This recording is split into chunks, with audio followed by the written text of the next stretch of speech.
Human history is not a straight line. It is a shattered mirror. Some things once existed, but were erased from collective memory, not because they weren't real, but because the truth was too dangerous. Atlantis is not the story of a city. It is the question history refuses to answer. Were we once more advanced than we are today? If an entire civilization can disappear, no ruins, no descendants, no undeniable proof, then what makes us believe we won't be next?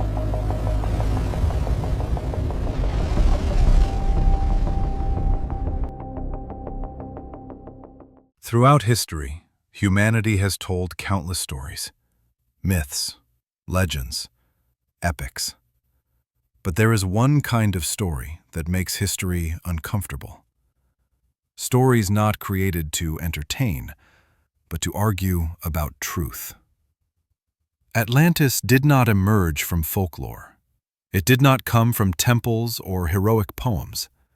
It appeared in a very different place, inside an intellectual debate, among the sharpest minds of the ancient world. And the first man who dared to record that story was one of the most influential thinkers in human history. Plato was born in 427 BC in Athens, the intellectual heart of the ancient Greek world. He grew up during the Peloponnesian War, witnessed the collapse of Athenian democracy, and the execution of his teacher, Socrates. That moment changed everything. Plato turned away from politics and devoted his life to a single question: what causes civilizations to rise, and what causes them to fall? He founded the Academy of Athens, the first institution of higher learning in the Western world. One of its students was Aristotle. Through him, Plato shaped more than 2,000 years of human thought. So when a man like Plato writes about Atlantis, history has no choice but to listen. Plato did not write Atlantis as a standalone story. He embedded it inside two philosophical dialogues, Timaeus and Critias. These were not works of fiction. They were serious discussions about ethics, power, and the moral decay of once great societies. Atlantis was not the protagonist. It was a mirror. Plato insisted the story was not his invention. He claimed it was passed down from Solon, a real Athenian lawmaker, who learned it from Egyptian priests. To the ancient Greeks, Egypt was not mythical. It was ancient, authoritative, and known for preserving history over millennia. By telling this story, Plato placed his own reputation at risk. He was claiming Atlantis was real. According to Plato, Atlantis was located beyond the Pillars of Heracles, a phrase most scholars identify with the Strait of Gibraltar. This placed Atlantis outside the familiar Mediterranean world, in a region largely unknown to the Greeks. Plato described Atlantis as a powerful naval empire, built with perfect concentric rings of land and water, artificial canals, stone bridges, and engineered harbors. He wrote of a mysterious metal called orichalcum, second only to gold in value, used throughout the city. Atlantis had laws, social classes, a military, and a ruling council. This is not how dreams are described.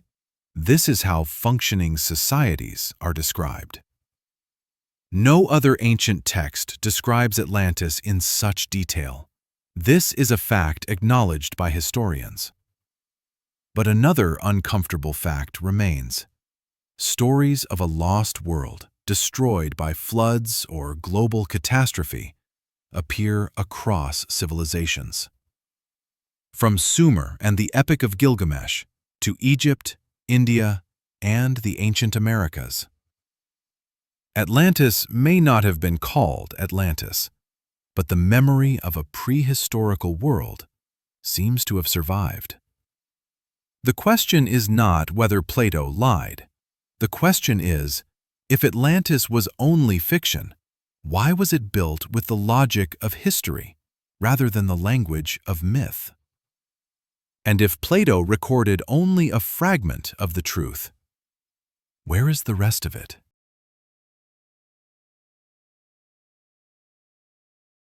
In the entire story of Atlantis, there is no detail that troubles historians more than a single number. Plato writes that Atlantis fell 9,000 years before the time of Solon. That places its destruction around 9,600 BC. And according to conventional history, 9,600 BC, this is a time when civilization was not supposed to exist. According to the traditional historical model, around 9,600 BC, humans were still believed to live in small, scattered groups. Hunter-gatherers, no agriculture, no cities, no complex social systems. In other words, if Plato is correct, the entire timeline of human history would need to be rewritten. And that is why, for centuries, the number itself was quietly dismissed. Some scholars have proposed a simple explanation: that Plato, or his sources, misunderstood the unit of time.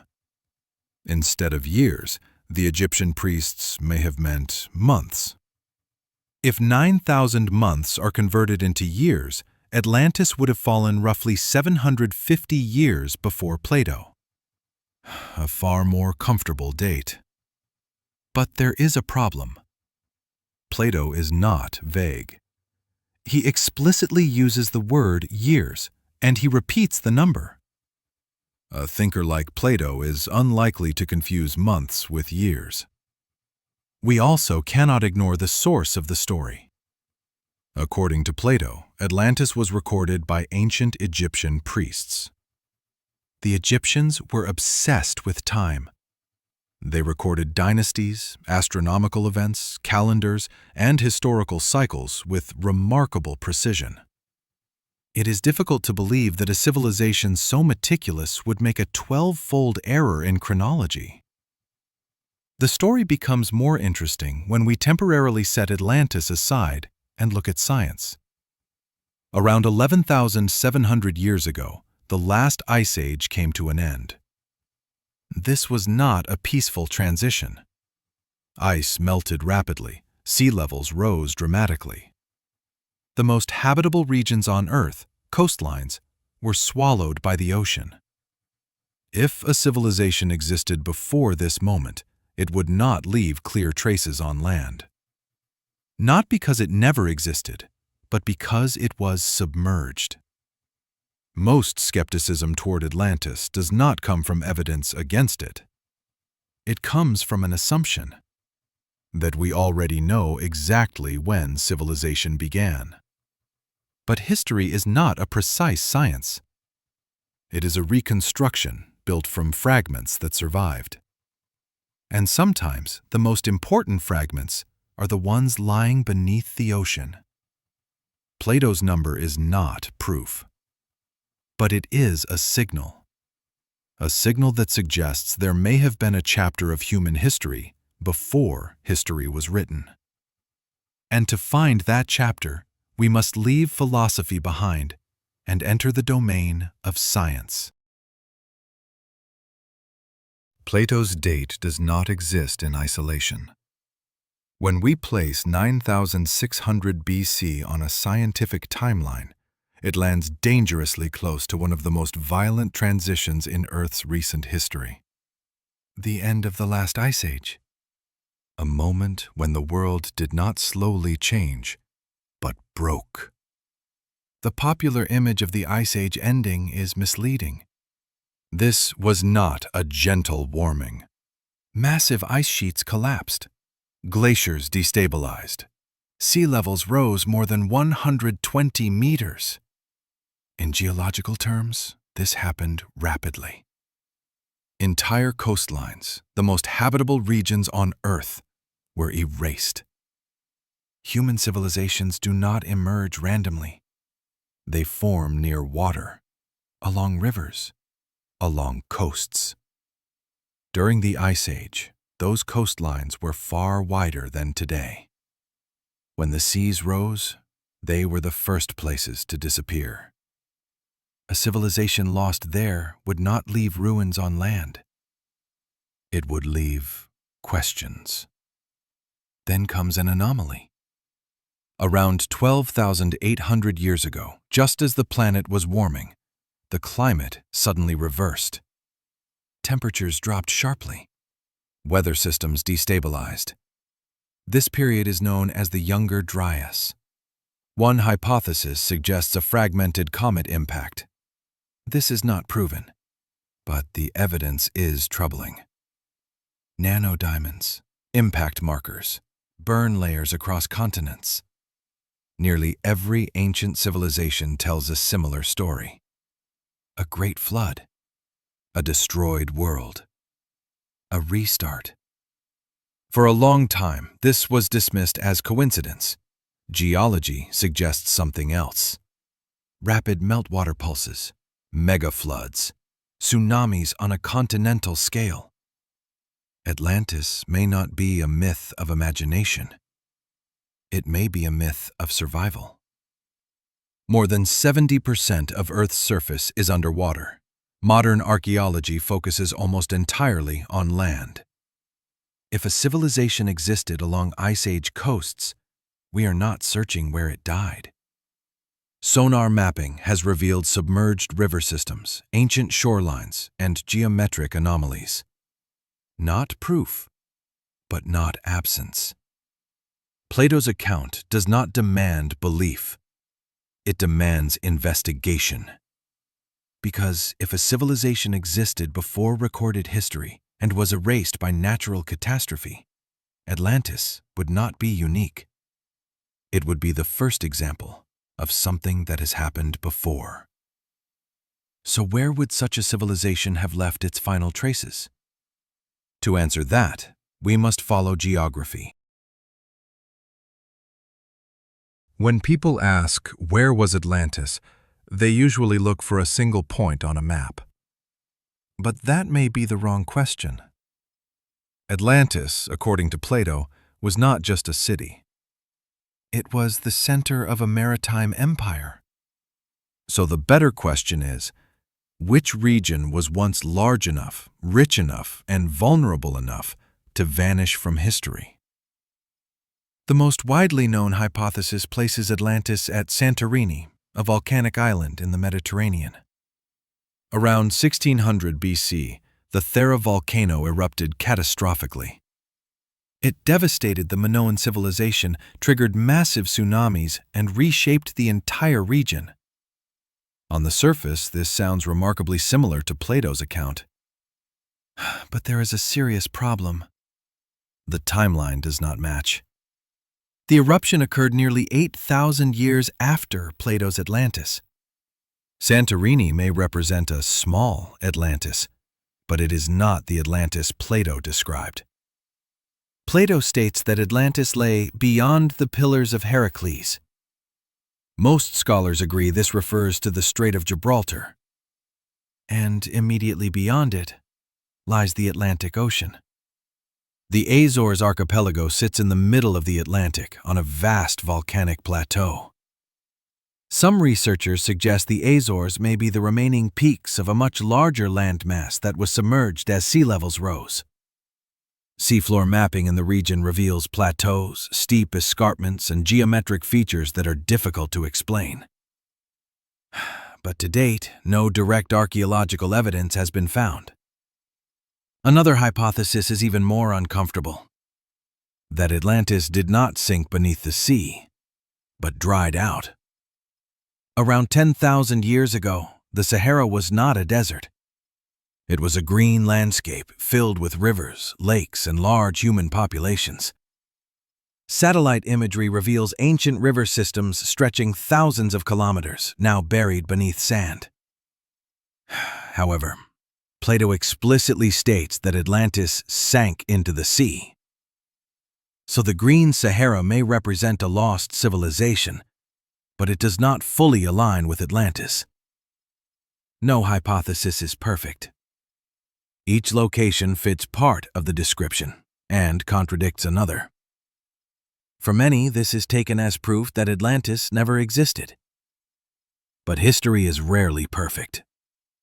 Troy was once dismissed as myth. Pompeii was once considered legend, until someone dug in the right place. Perhaps Atlantis was not a single place. Perhaps Plato recorded the memory of multiple catastrophes, multiple regions, merged into one story. Or perhaps Atlantis lies where we least like to search, beneath the ocean floor. And it is there that some of the most controversial discoveries have begun to emerge.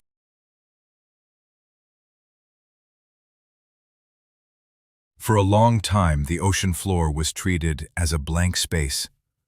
Too deep, too dark, too expensive to explore. But modern sonar and deep-sea technology have begun to change that. And what they are revealing is deeply uncomfortable. Across the world, researchers have documented underwater formations that do not behave like nature. Flat surfaces, right angles, step-like terraces. Geology can explain many strange shapes, but not all of them, and not always convincingly. One of the most controversial sites lies off the coast of Japan, the Yonaguni Monument. Discovered in 1986, it features massive stone terraces, sharp edges, and stair-like formations. Some geologists argue it is natural. Others insist the precision is impossible to ignore. If Yonaguni is artificial, it would date back to a time before known Japanese civilization. That possibility makes many people uncomfortable. In the Caribbean, another anomaly refuses to disappear. The Bimini Road, a line of large stone blocks stretching across the seafloor. Skeptics call it beach rock. Supporters argue the alignment is too deliberate. The real problem is not whether it is Atlantis. The problem is that we are still arguing about it. Even when structures are acknowledged, another problem emerges: dating. Stone itself cannot be easily dated. What matters is context, sediment layers, erosion patterns, sea level history. Some underwater sites appear to have been exposed to air thousands of years ago, before recorded history. That does not prove Atlantis, but it forces a question. Who was there? Atlantis is not the real problem. The real problem is what Atlantis represents. The possibility that human history is incomplete, that advanced knowledge may have existed and been lost, not through war, but through nature. There is no definitive proof of Atlantis, but there is also no definitive absence, only silence. And silence is where forgotten history hides. So the final question is not, did Atlantis exist? The real question is, how much of our past has already been erased? After everything we have seen, Atlantis is no longer the most important question. The real question is, what assumptions are we making about our own history? That civilization only emerged once? That progress always moves forward? That what we know today is the complete story? History is rarely that simple. If Atlantis ever existed, not as a perfect city, but as a real civilization, it was not destroyed by war. It did not collapse because of morality. It was erased by nature. And that is the most disturbing detail. because nature does not care about intelligence, technology, or memory. We like to believe that we are living at the peak of civilization, that this time is different. But Earth has changed climate abruptly before. Sea levels have risen before. Fertile lands have vanished before. Not in myth, but in the geological record. It has happened, and it can happen again. Perhaps Atlantis was never a single place. Perhaps it was a collective memory of a lost world, retold, distorted, and carried across thousands of years. Not to preserve details, but to preserve a feeling. The feeling that everything can disappear. Atlantis did not last long in history, but it never disappeared from the human mind, because it touches a deeper fear, that civilization is far more fragile than we want to believe, that everything we build may be nothing more than a thin layer on an unstable planet. So the final question is not, did Atlantis exist? The real question is, if an entire civilization was once erased, what makes us believe we will not be next? Atlantis may be gone, but its lesson is not. History does not end. It resets.